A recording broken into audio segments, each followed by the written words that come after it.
Now they get some sentries delivered, but spots their heroes, Lanham goes invis, and they continue to 5-man. And this is the time to 5-man, really. The enemy team will pressure them when Ravage is down. yeah. And Ravage will be up, and still a minute until that baby comes up.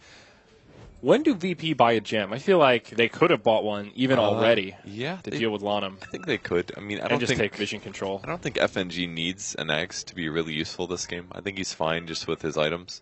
As long as he's participating in kills. And it's a different way to play Ancient Apparition, but I think it's an okay way to play him. You just go with your team, you use Ice Vortex, and you really amplify your team's damage. And if your position is good enough, you won't get caught. And there's the BKBs picked up. Lina as well as Razor. Ravage now becomes very hard. And at the same time, Blink is picked up. Yeah, usually Tide hopes to hit that window a little earlier so he can abuse the Blink Dagger before there's magic immunity. And he's doing well, honestly. Like 24 minutes, 2-1 and 4. His Blink Dagger is not delayed, but because he got it after the mech, the other heroes that can farm faster than him grab their BKBs. Yeah. So if they pop BKB and he's only able to ravage maybe 1 or 2 supports, it's going to really change how the team fight goes. Because Tide is pretty bad after Ravage. He doesn't do that much. And against Razor, Razor's still pretty good for damage output. Doesn't have to worry about getting his damage reduced. Yeah. Best you can hope for is Anchor Smash, but... All right, Lanham, what's he working on here? I guess he's going to go pipe. He's got a ring of regen as well as a cloak. I suppose it could be a force staff. Nope, there's the second ring. So looks like they will take heed to what you were mentioning where they split the mech pipe. Pipe in BKBs, and then they don't die. I like the way eHome are itemizing here, man. I think it's the right idea. And even G's very possibly going to just go BKB. Like, they're playing the full Chinese playstyle right now, which is 5-man and BKBs. They're going to blink forward. They're going to Orchid on top of ROTK. Doesn't get his blink off, and that looks like a dead hero. Down. Not much the Tusk could do there. In the wrong place at the wrong time. A little bit of space creation, though, for Lina to pressure the Tier 2 in the bottom. They will force out a Glyph. And it looks like VP won't really mount much of a defense here, except for the Ice Blast. CTY will get nailed by it. But he's got to be a little scared about that. Does he get this tower? Yeah, he's got a lot of reinforcements nearby. They know where he is. They're thinking about blinking forward. VP coming in. Looks like they will choose to defend now. Will they check him on the right? We'll see. CTY hiding in the tree. I'm taking a look at Dire Vision. They keep pinging there. They know he's over there. Yeah. If they blink on top of him and he just dies. Ice Shard scouted out. Oh, they're still pinging like crazy. I don't think that was his team. They're saying, get out of there. Run. Yeah. Run. They do deward the ward. Do they have a gem now? They do. It's a gem on FNG. Great purchase here. Okay. He's gone for some stat levels as well. 2 currently, just to increase his HP without needing money to be able to do that. I like and instead, translate the money into the gem. Value points in Cold Feet and Chilling Touch. Max out the Ice Vortex, then just go all stats after that. Exactly. So very, very good build at this stage of the game. I kind of like the Arcane Boots. Normally, I'm a big critic of Ancient Apparition Arcanes because he doesn't need it to get a big mana pool. But in this case, he's really there to spam the hell out of Ice Vortexes. The slow's big. It's 30%. These things last for 16 seconds, and they're on a 4-second cooldown. You can get up to 4 down in a battlefield, and if the fight is fairly static, that's a huge deterrence to your opponents moving and chasing after you. It's kind of like a counter to track, really, if you think about it. Yeah, that's a good point. eHome grouped up is 4 in the mid lane here. They don't have their Lina with them, but they see Illidan. He is tracked. Ice Shards fall a little bit short. No blink in sight for Rubik. No. So his positioning is a little tough still. Yeah, he's pretty broke. Both the supports on the Dire side having trouble farming here. It's because they're 5-manning. Yep. There's only so much you can do in these positions. But a smoke from eHome. And a BKB picked up by the Gyrocopter. So I think VP's okay with this fight then. It all comes down to who initiates first. If it's a Blink Ravage, their team's a little spread. There's the initiation. Will he Blink Ravage it? He does. He catches 3, but not the best Ravage. Yeah, all the BKBs are on here. Illidan now, he's the victim of the winner's curse. Snowball across onto Lil. ROTK still alive, but maybe not for long. Sonic Wave from Quapper on the backside will finish off the Bounty Hunter. Ice Blast comes in to connect on a few. ROTK will get shattered by G. His BKB still on, though, about to expire. Oh, he's in trouble now. Yules to set up. CTY connects with the LSA. The damage is there. It's a 2 for 2. eHome getting some cleanup is now Illidan going in. Uh-oh. The Plasma Field doing some damage, but a buyback from the Queen of Pain. I like this a lot. He can clean up big time. Going after Razor. There's the Anchor Smash first. Gush in 3 seconds. I think there's no way that Razor escapes this here. There's the Gush. Though, Phobos needs to be careful. Now in comes G. Looks like the Winter Wyvern was able to TP home. Nothing G could do about it, but will jump onto Yang. Finds the cleanup kill there. So a long extended fight, but it looks like eHome get the big net worth advantage because of that buyback on the Quap.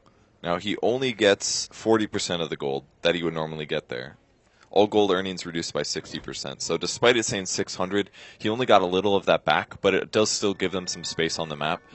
I thought he might be able to get more than just one kill there, but it seemed like he went south when he bought back. He did. He went for the Winter Wyvern. I didn't follow my camera on that side, but he was following Winter Wyvern who TP'd out. So yeah, so that's a pretty big mistake there. I'm guessing that he used Glimmer Cape or something like that, but he wasn't able to get the kill on that, and because of that, he lost the other two.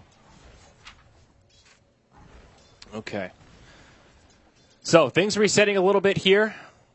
9-17 as VP gets some more kills up on the board, but only about a 1,500 net worth lead and experience. That's for eHome, pardon me, and a small experience lead for VP. Still a very even game, all things considered. Only Tier 1 towers have been destroyed, and only on the side of VP, actually all towers still standing for eHome. Yeah, I think that fight was just a little sloppy for VP. I think DK Phobos reacted to it correctly. Someone's initiated on your team, you immediately need to blink where you think the rest of their team is, and you need to Ravage. And he did do that, but the problem was his team wasn't quite close enough to follow up on it. So from a reactionary standpoint, where they initiated on you, I think that was pretty good for VP. That didn't go bad. I think they won that fight. Despite the buyback, and they just need to initiate. What is Phobos buying here? He's got a point booster. Is that an Octarine to lower the cooldown? You know, I think that's pretty cool. I've never seen somebody do that before on Tidehunter. Nor I. I mean, it's definitely not an Eggs. I think definitely not a Bloodstone, so it must be the Octarine. It must be the Octarine. Certainly not a Scotty. It's a lot of HP as well, which is kind of cool because he's got 4 levels in Kraken Shell, obviously. So every 450 HP, you remove a debuff. So it's a very low chance of him getting stunned. He's got a bigger mana pool. He could get Refresher afterwards. I still think the Refresher build is probably better, but you can't really afford Refresher and Mech. And he's looking to initiate bot.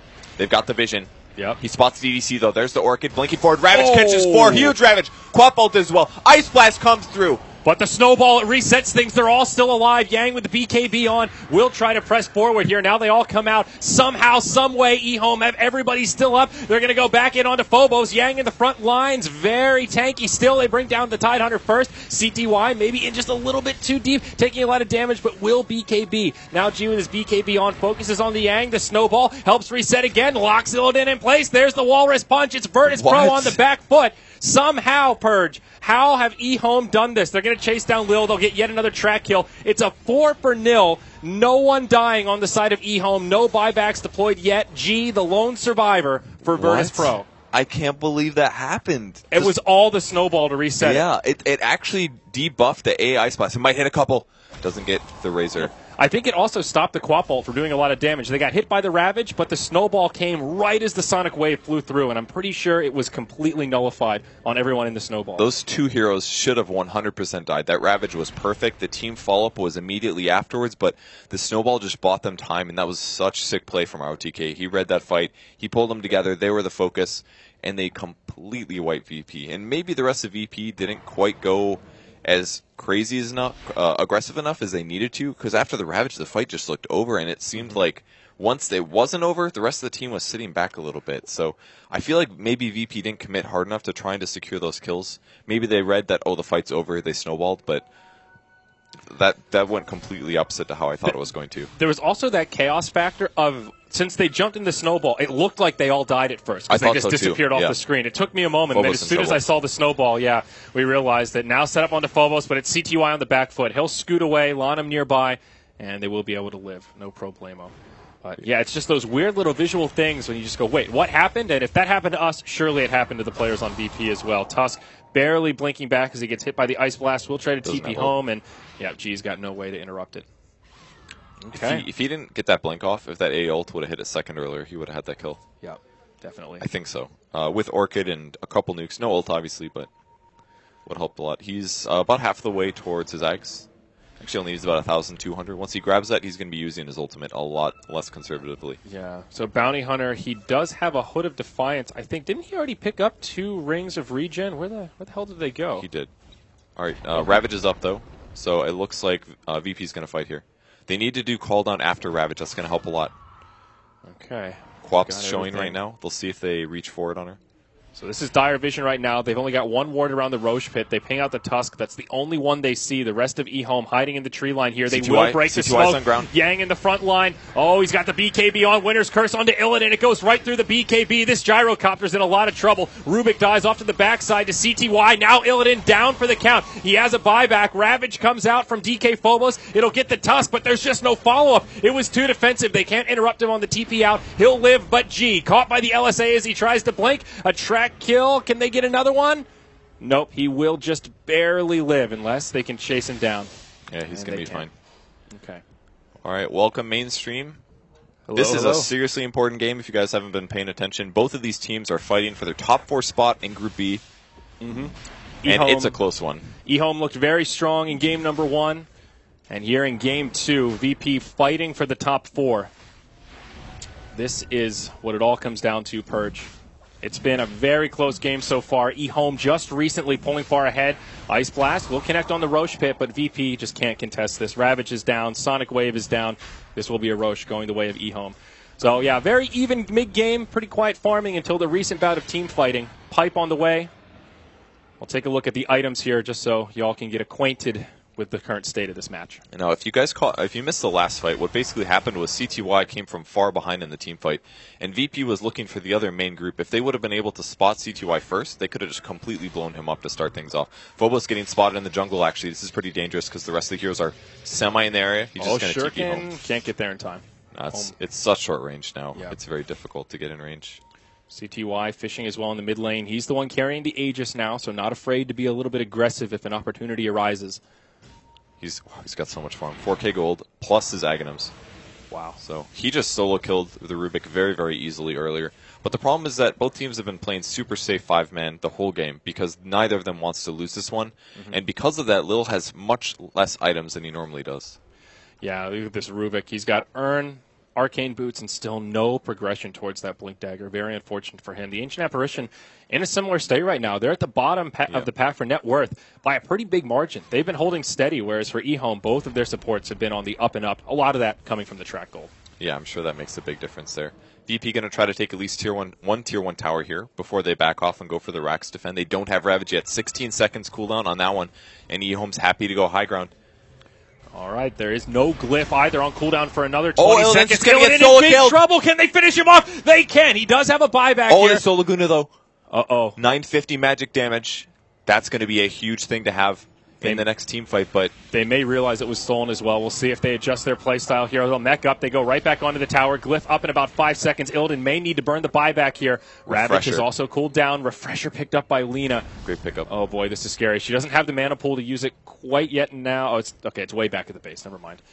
They won't need it for this siege. Tower's gone down. They've got the Glyph now. VP can still make a hold here, but do they sack the barracks and not use the buyback? Ravage completely whiffed from Phobos. Oh, no. It's a disaster from Virtus Pro. Now comes the BKB for Yang. Sonic Wave from Quap. Oh, man, they just shredded. This is scary. CTY goes down, but comes right back to life. This should be at least a lane of barracks for eHome. That was not the time to whiff the Ravage.